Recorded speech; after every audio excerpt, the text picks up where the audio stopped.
Shalom, saudara-saudara yang saya kasihi di dalam Tuhan. Hari ini saya memberitakan kebenaran firman yang saya berdoa meminta sebuah tema, dan temanya adalah hadirat Tuhan. Tentu sebagai orang percaya, kita sudah sering mendengar, bahkan beberapa saudara-saudara pernah mengalami indahnya hadirat Tuhan ketika saudara-saudara menyembah, berbakti, berdoa, maupun melayani jiwa-jiwa. Dan biarlah suasana dan kemuliaan Tuhan ini menyertai senantiasa setiap umat manusia. Sebab saya percaya Roh Kudus mengajar saya kebenaran bahwa yang bisa menginsafkan manusia dari dosa, yaitu ketika orang itu menghargai Tuhan dalam hidupnya. Di sana Roh Kudus akan membawa orang itu bukan hanya bisa meninggalkan dosa atau kodrat dosa manusia, tetapi keinginan untuk melakukan dosa atau kejahatan pun juga itu dibebaskan dari orang-orang yang terus membawa hadirat Tuhan dalam hidup mereka.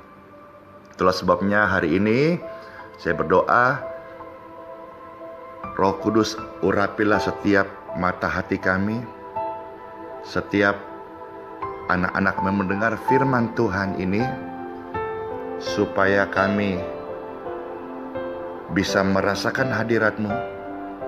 Bahkan ketika firman ini diberitakan, di mana saja mereka berada, hadirat Tuhan menjamah setiap mereka. Karena saya sudah berdoa, renungan Grace and Truth setiap hari ini diurapi oleh Roh Kudus. Setiap pendengar bukan hanya menjadi bijaksana, cerdas dalam hikmat Tuhan, tetapi mereka menerima hadirat Tuhan.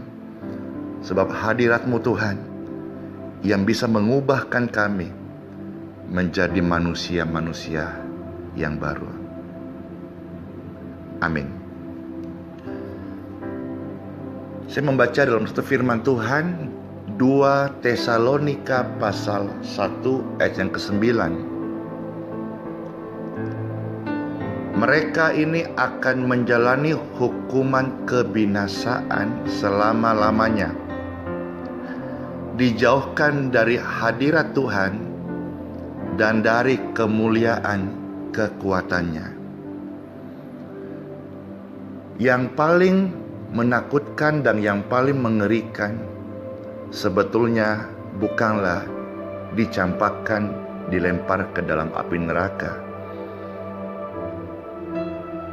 Dan yang paling indah dan yang paling menyenangkan juga sebetulnya bukanlah surga. Tetapi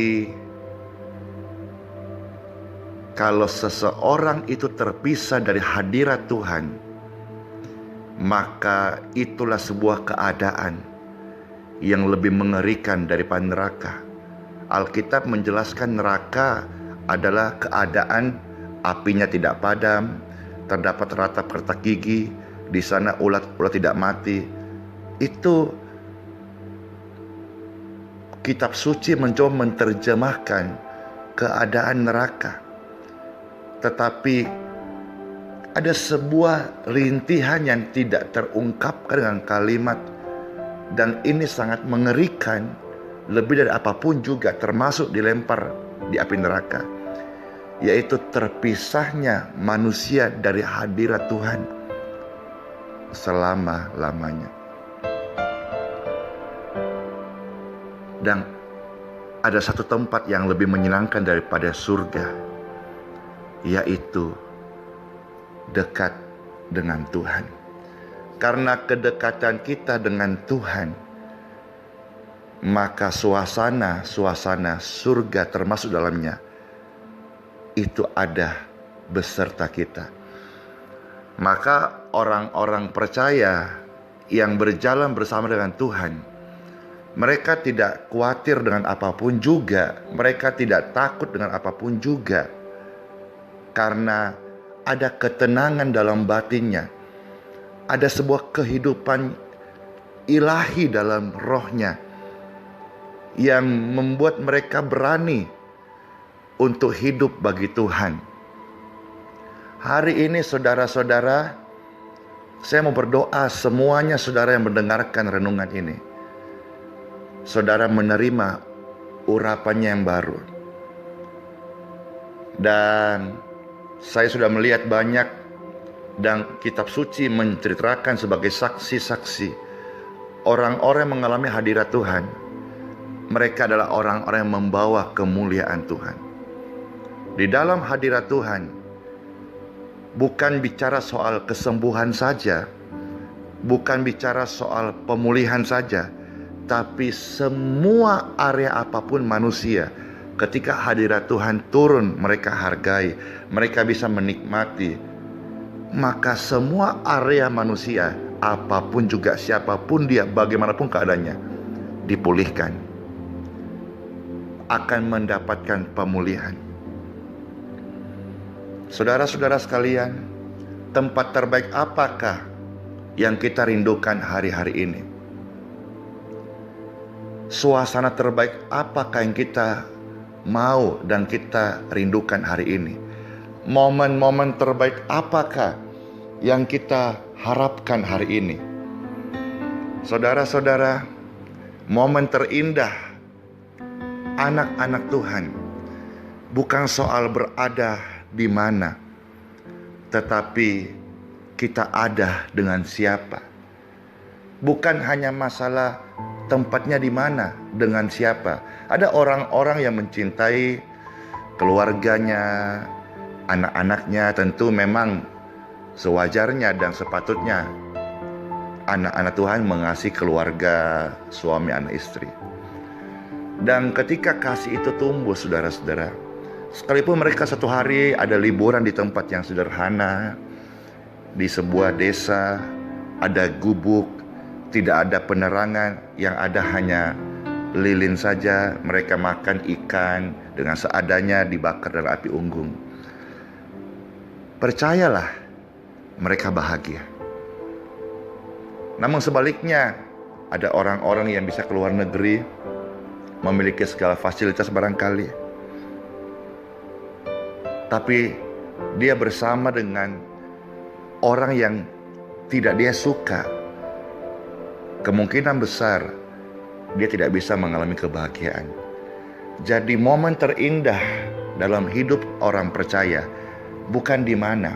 Maka Daud pernah berkata, sekalipun aku dalam jurang maut, gadamu dan tongkatmu itu yang menghibur aku. Daud mau berkata, bersama Tuhan ada kesukaan, ada joy, ada kegembiraan, momen-momen terindah. Saya sebagai orang yang melayani Tuhan, sebagai anak Tuhan, saya belajar untuk lebih banyak tinggal dalam hadirat Tuhan. Sebab saya menyadari bahwa pelayanan yang benar itu tidak hanya menyampaikan firman saja, tapi firman itu disertai dengan hadirat Tuhan, disertai dengan urapan Roh Kudus, sehingga setiap orang yang mendengar, mereka mendapatkan pemulihannya, mereka mendapatkan jawabannya. Firman Tuhan bukan cuma sekedar informasi atau pengetahuan. Firman Tuhan jawaban, disertai hadirat Tuhan. Roh Kudus mengurapi, dan setiap telinga yang mendengar mendapatkan jawabannya. Saya perkatakan, saudara terima ketika firman saya beritakan ini. Urapan kesembuhan mengalir, urapan kelegaan mengalir, urapan kelepasan mengalir, bahkan urapan pertobatan mengalir. Karena saya bisa lepaskan adalah urapan Tuhan bagi saudara-saudara dan saya. Dan saudara terima. Dan bahkan menit ini saudara merasakan ada sesuatu yang menyentuh hidup saudara. siapapun yang sedang mendengarkan renungan ini, dimanapun kau berada, ada urapan yang menyentuh saudara.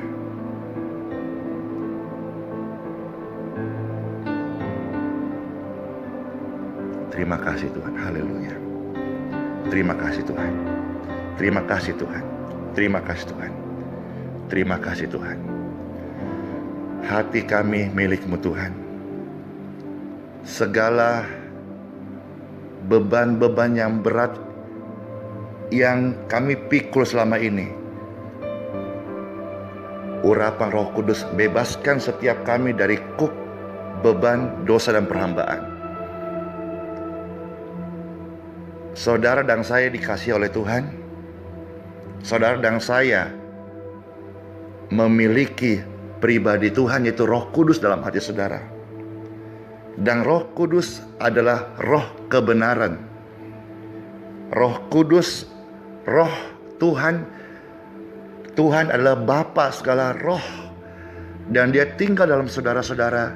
Dia akan menginsafkan kita dari segala kedurjanaan, segala dosa, dan Dia akan mengajarkan kita segala kebenaran. Apa yang Dia dengar dari Bapa, Dia akan ajarkan dalam hatimu. Roh Kudus adalah pribadi yang hidup. Roh Kudus adalah pribadi yang nyata. Dia adalah pribadi yang setia. Ia akan menuntun kita sampai kekekalan. Saya berdoa setelah renungan ini, semua pendengar memiliki rasa lapar dan haus untuk tinggal dalam hadirat Tuhan. Ketika saudara memiliki hadirat Tuhan, maka engkau memiliki segala-galanya. Saya tutup dengan kalimat ini. Raja Daud di dalam keberdosaannya, dia memiliki segala-galanya. Dia tetap memiliki kerajaannya. Dia memiliki pasukan yang banyak, memiliki emas yang banyak. Tapi dia merasa kosong satu hal, karena dia kehilangan kemuliaan hadirat Tuhan. Daud memiliki segala-galanya, tapi ketika hadirat Tuhan meninggalkan Daud, Daud tidak memiliki apa-apa. Maka suatu kali dalam Mazmur Daud pasal 51 berkata, "Jangan ambil rohmu daripadaku Tuhan." Dan hari ini semua kita sudah diberikan roh kehidupan. Dan bagi orang-orang yang percaya, sudah diutus Roh Kudusnya dalam hatimu. Kalau saudara dengarkan renungan ini, kabar baik ini, dan saudara-saudara belum percaya kepada Tuhan Yesus, bukalah hatimu, ucapkan bersama saya, "Tuhan Yesus, masuklah dalam hidupku. Jadilah Tuhan bagiku. Hapus segala dosa-dosaku. Dan hari ini saya menerimamu, saya sebagai anak-anakmu, dan berikan Roh Kudusmu kepadaku." Saudara terima. Terima. Haleluya. Terima. Terima kasih. Terima kasih. Terima kasih. Terima kasih Tuhan. Saya akhiri renungan hari ini, dan saya akan mendengar kesaksian-kesaksian saudara-saudara mengalami sesuatu dari Tuhan karena hadiratnya menyentuh hidupmu. Saya Pastor Andi Simon, sola fide, hiduplah oleh iman kepada Tuhan. Yeshua HaMashiach bless you. Amen.